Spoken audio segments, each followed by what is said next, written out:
Okay, what do you see when you initially see this dog? Is it friendly? Is it fear? I mean, you can definitely see nervous as you approach, lipping, darting away, wanting to kind of hide in the corner. It breaks my heart because he's beautiful. And we're going to find out why in his story. All right, so stick around. Let's see if we can help this little guy. I mean, what kind of dog do you think he is? Outside of a terrified dog. It's hard to see a dog in this situation and not just have your heart just break. Like when they're so pressed into the floor that they're hoping they can just melt away and disappear, and that whole ignore them and they'll go away sort of strategy is just the harder side of the shelter to see for sure. We're going to get this little one's story here because I think there's probably more than what meets the eye. It's interesting too because I don't know if you see it in their behavior, but you can see they're pressed to the floor and they're trying to melt away, but they're just as alert as you could possibly be. A herding dog, no doubt, some sort of herding dog for sure.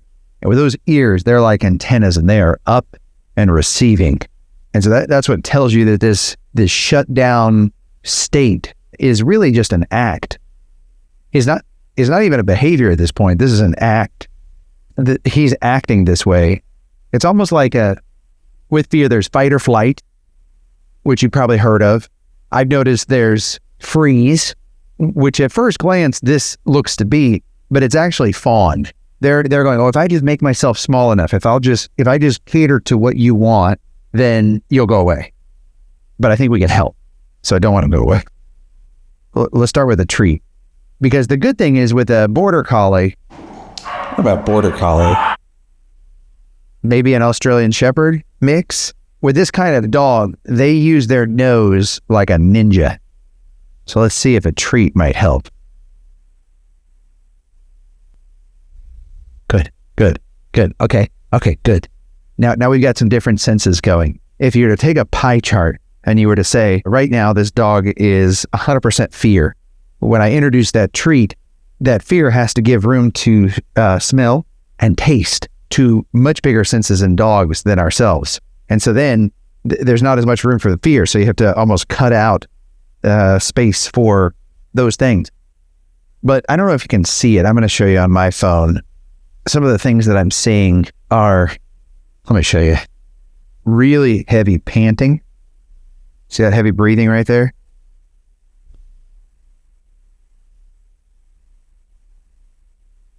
Also, really adorable, cute, big puppy paws. Look at those things. Adorable little mittens there. By the end of this, what I hope is that we learn his story. We can help get him to open up and get his breathing to slow down through him relaxing. A lot of times when a dog comes into a shelter, the environment is so strenuous and stressful that the dog doesn't have any time to sleep. And if you don't have a resting body, you can't have a clear mind. So small problems turn into very big problems because you're tired and you're exhausted. Maybe you've experienced this in your own life. It happens with dogs too. Let's try another treat. Good. I call them little friendship bites. You know, it's like if someone brings you warm baked muffins. Oh, muffin?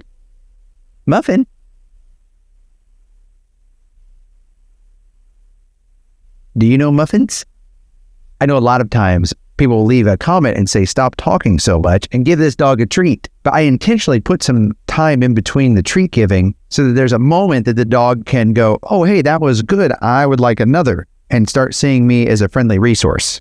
This is good. Okay, here, I'm going to tell you the plan. We're going to try a couple things. One, I'm going to try to hand this dog a treat, and then I'm going to try to give him a treat with an open hand. And then we're going to do the Pac-Man where we line up treats and see if I can get him to come over to me. And then if that works, we're going to try petting him. And then if that works, we're going to try the scoop where I scoop him up and hold him. One step at a time though. And if none of that works out, if this is as far as we get right here, that's okay. Because there's something to his story. You can tell. He's telling us right now that there's more to what's going on in his head and in his body and his situation. Like you don't have to be a an expert to know that.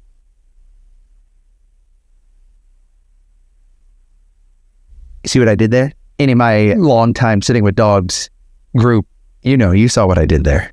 Let's do it again. Let's try it again.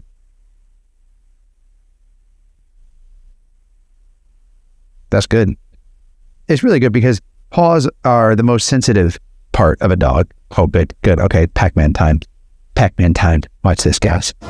We're going to Pac-Man our way right to it. Watch this. Oh, this is fun. This is what I love about herding dogs is they're so smart and they're so workable. Like, they will work if given the opportunity to work because it is fun. It's like me. Like, I love hard work. I love it. Like, you give me a project that is difficult and hard to accomplish and that hurts my brain and leaves me with headaches and I lose sleep, and I will thank you for it. Hard work is one of the blessings of life. Oh, obviously not easy in the moment, but look at that. That is a good working dog right there. Okay, let's let him take a break. It's a push and a pull. Anything in life is a push and a pull, right? If you just constantly go at it, you don't have any chance to let your brain recoil and think about it. It's like, if we can take things in small increments, we can accomplish great things. Like, I always say that life is not about, as much as it might seem about, it's not about trophies. It's not about winning. It's not about the gala at the end of the year where everyone gets to clap for themselves.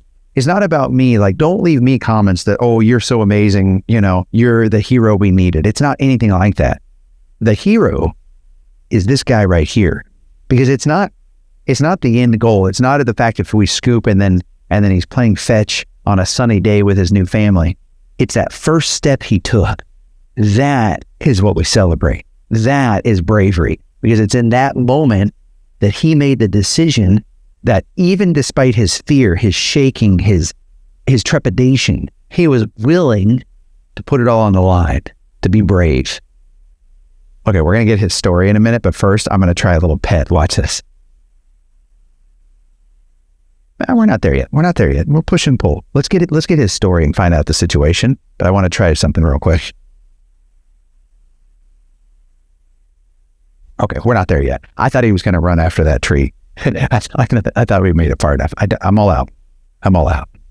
I do want to, like, right now you can see he's really worked up with the treats, and he might be really skinny too. I don't know. We'll have to get inside of his fur to see. But I also want to ramp it down a little bit because the treats are getting him very excited.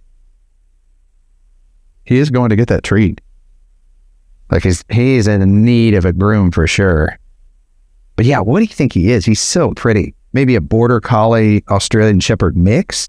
It makes me sad that a dog this beautiful has to cower around because they've been put in this sort of situation. And I try, like, when I get sad like that, I try to pull myself out of it because I think about what a majestic dog he's going to be soon when he's got that confidence and the love of his family or his parent, his person, and he is confident and strong, and that backs up his looks and his beauty.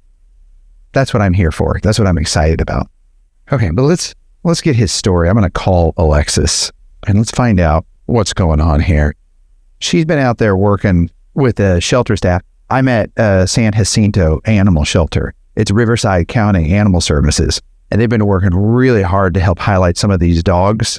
It's one of the reasons they're allowing me to come and showcase some of these dogs. It's not easy. There's not a lot of space. They don't have a lot of resources. And so big thank you to them for letting me come in and showcase some of these dogs. So, but Alexis may not have the story yet. Let's call and find out. So I'm hoping we can find out some more information on this guy. Hey, did you have a chance to get information on him, get his story? Yes, I just got some information now, actually. What is his story? So we do know that he is around 3 years old. Okay. Yeah, man, he looks even younger. I mean, outside of the fact he needs to be groomed, he looks so young. Yeah. He's also a border collie husky mix, we're thinking. Oh, husky. Oh, that's interesting. Yeah, now that you say that with those eyes, that could be. And it's so wild. He's got like these bandit eyes. Like if you were to draw a picture of a dog, I feel like he would be it. Like Possible. Yeah, we don't obviously we haven't DNA tested him or anything. It's just like a guesstimate. But I'm definitely border collie. You know what we should do here in a minute is I'll take a picture with my phone and have the AI see if it can guess what kind of dog he is. That sounds fun. Yeah. Okay, I'll do that. Okay, well, tell me more. I'm trying to figure out why this behavior is the way it is. Yeah. So it's actually a little bit of a long story. So this guy has actually been with the shelter since July 3rd. So a day before. Oh, really? 4th of July. Yeah. So he's been here for a while now. So what they're thinking is he might have been a 4th of July, like fireworks dog, where a lot of dogs get, they go out because they're scared of the fireworks. He might be one of those dogs. Yeah, I could see that with how nervous he is. So there is actually more to his story, though, that might explain the behavior. Okay. After being in the shelter's care for a few weeks, they paired him with other dogs. Very happy-go-lucky. There was nothing behaviorally noted when he first came in. He was actually pretty excited to meet dogs and people, but a few weeks into his stay here at the shelter, apparently he got into a scuffle with another dog. And that other dog actually injured him on his chest to the point where he required staples. Oh, no. Of course, that was a traumatizing experience for him. They got him patched up, they got him on medication, and they had him in his own kennel to heal and also just to give him some space away from other dogs. But he started kind of going kennel crazy being by himself. Yeah, if he started going kennel crazy, it makes sense. I mean, border collies are notoriously smart. Huskies are notoriously smart. So if he's mixed with those, oh my goodness, you can't see it, Alexis, but I'm getting the sweetest moment where he's asking for belly scratches. Either one of those breeds, they don't do well in shelters because they just their mind is constantly racing and they just can't figure out how to get out of this situation. And so they just kind of start losing it, which understandably I would too. He started going kennel crazy by himself. They gave him the adequate time to heal away from other dogs, but eventually they were like, okay, he is good with other dogs. They confirmed that. Just has a lot of energy. It's possible that his energy might have annoyed just the wrong dog. And so now they're actually pairing him with the right dogs so that doesn't happen again. And we're thinking that shaking and that nervous behavior is just shelter starts getting too loud and there's dogs barking or even, getting into a little scuffle or maybe they're just even play fighting in kennels next door. That kind of sets him off. Yeah, well, I think that's pretty understandable, Okay, so he went from being attacked, which would set any dog back. And it happens in these high stress environments. Like even if the shelter is doing the best possible job, it's just going to happen when they try to pair up dogs and then that pair up doesn't work for one reason or another. They make changes, but sometimes that happens. It's a risk they have to take. And then, on top of that, just now he's by himself. And so that doesn't work either. He starts going stir crazy, but that's good. They've got him now with a set of dogs that they think might be the right combo. Exactly. And then the last note I did have was... Wait, there's more? Hold on. There's more? Thankfully, no more injuries or anything like that, but the shelter did nickname this boy. Oh, we've got a name. Okay, text it to me because I want to see if he knows. I want to see if he knows it. If he's been here since July and he's a herding dog or a husky mix, he's smart enough to know that name by now. So I want to see if he reacts to it. Okay, anything else we should know, Alexis? I think that's it. Just that, with his breed and what we know about him, that he's just going to be a high energy boy. And he's fairly young at 3. So, he's got a lot of great, amazing years ahead of him. He just needs the right family. Yeah, he really does. Okay, thank you. I'm going to start working on giving him some positive affirmations, getting a picture of him to see what breed he might be. if AI can tell us, and then I'm going to also see if he knows any tricks. Okay, first, let's see if we can get a picture of you, and we'll let AI process that picture. He's definitely a dog that can see himself, is smart enough to see himself in the camera, and it makes him nervous. or curious, at least. There, that was a good one. Okay, what we're going to do, bud, is we're going to see. Now, not that the breed matters, but it's certainly helpful, especially when it's such a distinct breed like this. All right, so what we're going to do is we're just going to hit the AI button to see if it tells us what. Oh, yeah. It says Border Collie. It says look up Border Collie. Okay, let's see. I mean, certainly not 100% Border Collie. I just know. But the fact that this dog is Border Collie enough that the iPhone says that. Oh, and the iPhone says also Australian Shepherd, which are the two mixes I thought. Maybe some Husky, but I'm going to go with Border Collie and Australian Shepherd. Let's try another photo, though. I have noticed with these AI photo recognition things that it varies from picture to picture. Let's see what we have here. Yeah, see? It says, look up Siberian Husky. It just kind of depends. So this one says Husky and Border Collie. Well, okay, great. Now we'll never know. Oh, sorry. Be cool, Rocky. Be cool. Okay. Well, you are a Border Collie for sure. Potentially Australian Shepherd, and potentially a Husky. All breeds that need their person and need activity and need to be out of the shelter. Okay, let's see if this guy knows any treats. But first, I want to give him some positive affirmations, and I want to see if he knows his name. All right, Alexis, text it to me. Let me get it here. Oh, yeah. Oh, this is a good name. This is a fitting name for him. Okay, let's see. You are a good boy. You know that? You're a good boy. Did you know? Oh, no, a little nervous still? Okay. Go back to this spot. Let's try his name. Watch. Leonis. You gonna give me kisses? Leonis. How do I know your name? Because you're a good boy. Leonis. Hi, you like that name? This is a good boy, Leonis. Yes. Do you know what your name means? It means lion or brave, which I think is very fitting, because sometimes when a dog in a shelter is in a situation like this, giving them a name that is fitting name for who they are going to become, because you see the spark of that in them, is so powerful. Leonis, hi. You're a good boy. You're brave and you're kind.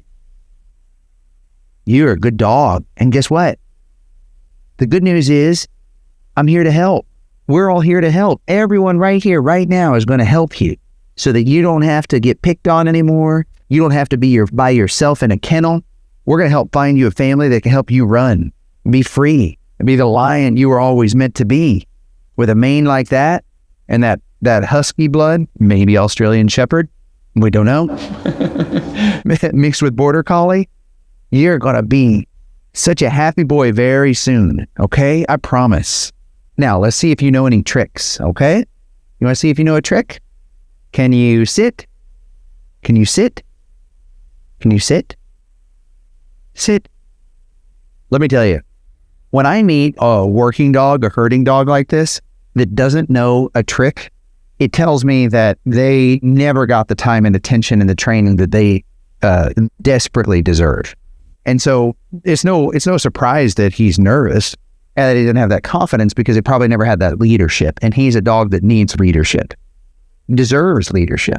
It's what his breed is meant to be, or breeds. I think another thing with a dog like this is you just got to spend time with him, because like he's been in here so long that he just needs time. Like, I don't want to run out on him right away. People always say, like, how do you leave the dogs? It ain't easy, I'll tell you that much. But I also try to stay with them. Like, we've been in here now for an hour. So to stay an hour or two with a dog, you stay too much longer and it starts to wear out. You start to wear out your welcome. But, oh, you know what we should do?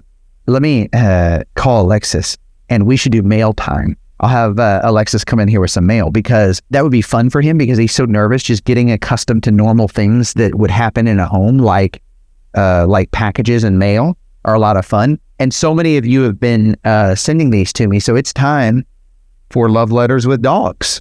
We have a lot of good stuff that you guys have been sending us in Love Letters with Dogs. how this works, the idea is I put the address in the description of the video, and then you all send stuff that you think would be good for the dog that I'm sitting with or the shelter as a donation. Try not to send it to a dog that I might have sat with in the past, because while it's lovely, sometimes it's hard to get it to that dog. They may have already been adopted, or I may not be going directly to that spot, or, you know, who knows, right? So the fact that you guys even send packages still it's just wild to me. It just, my mind can't even process it. I just appreciate you guys so much. And it's so good for them because they get to learn and experience new things. You want to check it out?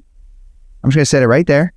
Like, think about if you've never received a package and it's coming from someone loving, like, think about the smells going into that, even just from the cardboard to what's in the box. Like, I'll move that so that sound doesn't get you. And just the joy of what's in here. Oh, this I can already tell. Okay, couple dollars here. Thank you. I will pass this to the shelter. Dear Rocky, Kanaka, and everyone else on your show, I love your name. It is fun to say and easy to remember. Thank you. I'm 10 years old, and I usually watch the show, usually with my grandma. Thank you, Grandma. Appreciate you watching the show with your grandkid. We hope you and the pets like these things. It was fun to shop for them. This is awesome. Oh my gosh, man. The fact that you're 10 and you're doing this to help animals just warms my heart. Like, it just makes me so happy that the next generation cares enough to take the time to do something like this. Thank you. Sometimes on your show, we see dogs that look like ours. My dog, Tessa, is a rescue dog and looks just like Brie. My dog, Chase, is a miniature white poodle. Liberty is a full-size black poodle. My grandma's dog just died. I'm sorry. And her name was Maya, and she was 16. Grandma, I'm sorry.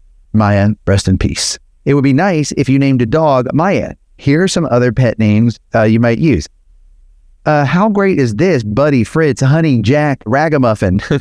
That's certainly my favorite. Goody, Louie, Guy, Star, Wrigley, Boots, Sparkle. A lot of other good names on here. My grandma lives nearby, so maybe we'll see you around sometimes. I hope so. Abigail, thank you. And thank you for your cute little drawing of the two little doggies. Adorable. Thank you, Maya. You are awesome. And let's see, Lioness, what we have here. Look at these. We have some handkerchiefs. This will be great. All the dogs will really love these. Yeah. We have some toys. You may not even know what a toy is yet. Oh, you probably do. I'm sure the staff is giving you toys. Oh, you like that toy? You want it? Abigail, look at that. Lioness loves your toy that you got for him. Here's a squeaky one. What's that? You like the squeaky toy? Oh, you can tell he's so happy. Between these toys and these handkerchiefs and the donation that we're going to pass to the shelter, thank you. Abigail, you rule. It's so fun opening presents for these guys, and just for all the dogs it's going to make really happy. Oh, look at these two. Look at these two pups. They kind of look like you. Look at that. You could all be family. Rocky, thanks you for all you do in helping dogs in shelters. Enclosed are some toys and a calming bed for a dog in need.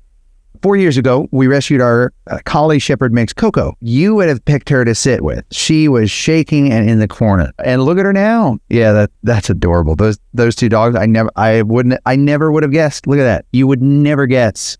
I've already pre-ordered your book, and I'm going to pre-order more for Christmas. Thank you. It makes the world a difference, because I think this is going to help a lot of people get involved in their shelter. And also, it just tells the story of these dogs that had lost all hope, and you get to see them regain that hope and find their forever families. If you haven't pre-ordered the book yet, go do it now. What are you waiting on? Go get it. It'd mean the world to me. And it'll help, I think, a lot of dogs and a lot of people get involved in adopting and in their little shelter. And every page is filled with heart, too. It's not just a book that just has a bunch of nonsense. Like, I made sure every page made sense and it was worth your time to read to fill your heart with joy. Thank you, Luann from Madison, Wisconsin. Keep up the great work, she says. Your videos are amazing. And also thanks to Kelly and Alexis. Look at this little toy. Look what you got. You get this toy, too. Okay, I'll get that one, too. Okay, it's if you want it. Okay, and then we have a big old calming blanket in here. It's an awesome calming blanket. I can't open it right now because the tape. Sorry, it's just tape, but you don't know that yet, so we won't scare you. Oh, look at this! Look at this friend. Yeah, who's that? This adorable pup right here. We've been watching you guys helping dogs for about a year now, and we appreciate everything you do. The doggy on the front of this card was our soul dog, Jesse. Passed last August with a tumor that was inoperable. He was 15 years old, and we loved him every second of these years, even through the angry moments. I think any dog lover knows those moments. We hope these things can be used to make some dogs or cats' lives more enjoyable. Thank you for everything you do, Becky and Vicky. Jesse, we all love you. Rest in peace. We've all been there. If you've ever lost your soul dog, you know how hard it is. And I get it, and I'm here for you. I've lost my soul dog, and I'm still healing, always on the mend, but working to give back as much as I can, like so many of you are. Oh, this is awesome. Look at this. Look how soft that is. Do you want that blanket? Do you want that? Here. There you go. If you want, you can rest your little head on that. Does that feel cozy? Head? Oh, that does feel cozy, huh? Okay. A cozy bed. Linus, you're gonna have the coziest kennel in all of the shelter, which you deserve too, because, buddy, I know it's been a lot, a bunch of other toys in here, even a cat toy, so I'll donate that to the shelter. Thank you. Guys, from the bottom of my heart, everyone who sends these packages to help these dogs, like, look, he's got it made now. So, like, he had that kennel where he didn't get along and he got attacked, and then he had the kennel all by himself that was lonely, and now he's with the right friends, and he'll get to take these things with him and for the friends as well, as long as they don't fight over toys, but he get to take his blankets and his soft beds, and that makes me happy. And the other thing that makes me happy is if you go, I have room in my heart to be that leader and to guide this dog and to help this dog and get him the exercise and give him the confidence that he deserves, run down to San Jacinto Animal Shelter. Don't walk, because he is ready. He's been ready. You've been ready, huh, bud? You're a good boy. And even if you can't, share this, because I can't tell you how many times someone shared this with me, and that led me to my soul dog, like this guy right here. You know what? Here, you've earned this whole thing. Okay, thanks for sitting with dogs with me, guys. Okay, in case you didn't hear, the book signing in person at Barnes & Noble has changed. So my book, Sitting with Dogs, the very first one that you all have been so supportive of, and the reason that Barnes & Noble said, hey, we will actually put you on shelf in the stores. But yeah, initially I was having you all sign up so we could RSVP and so we would know, but this comes out 2 days early before anyone else will get the book. And so Barnes & Noble actually said we are going to limit it because we're getting so much interest to 125 seats because we can't have the whole store full of people, fire hazard, all those kind of things. So 125 seats, and you purchase the ticket, which is, I think, basically the cost of the book, and then I will sign it right there. That way we know exactly how many books you have. If you've already signed up for the RSVP list, we're emailing you all the information. So I'll put the link in the description. I would love to have you. It's in Los Angeles at the Grove Barnes & Noble, next to my store, the Farmer's Market, where I've been for years and years and years. So I thought that would be a great first stop, first book signing, and a place where you can get the book before anyone else does. So come say hello. I'd love to see you. Also, thank you to everyone who is putting these videos up on their TV and watching the Pup Date playlist. I'll put that video right here. Make sure you click that and watch some really happy adoption stories.